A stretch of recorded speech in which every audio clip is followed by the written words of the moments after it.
So, ayan yung ating simpleng recipe. Ayan yung ating manok.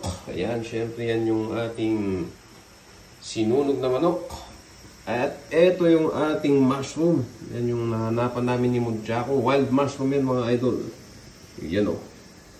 Yan, masarap talaga yan. Syempre itong ating smoked tag. So ayan, magluluto tayo ng sabaw. Ayan, lalagyan na natin yung ating manok. Yan yung ating bikal. Ayan, with itlog pa yan mga idol. Ayan, shoutout sa mga idol natin dyan sa Isabela, Cagayan. Ayan, sa Vizcaya. Ayan, marami tayong mga idol dyan.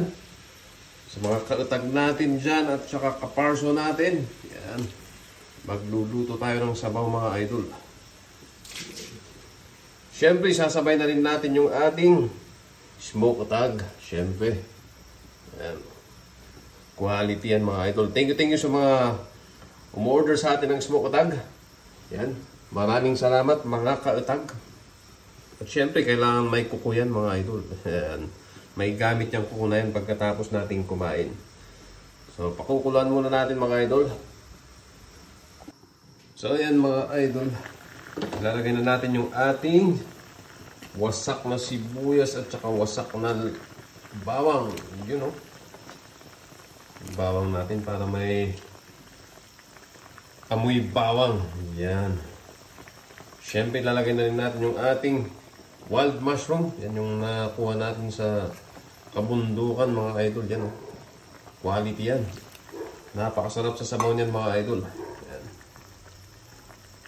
Bilang tayo, tibasit nga asin. Ayan. Konting asin. Yun o. Quality. So ayan, malapit nang maluto mga idol. Lalagay natin yung onion leeks. Yun. Quality. Pwede na mga idol. Yan o. Talagang quality yung sabaw niya. Pwede na tayong kumain. Alright. Siyempre, titikman natin yung itlog. Ang titikman natin, yun o. With sabaw.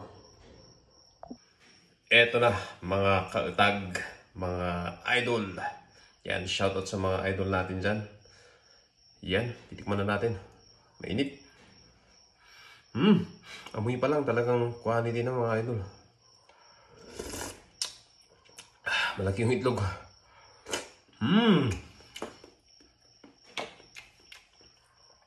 Kailangan with chili yan. Quality! Perfect!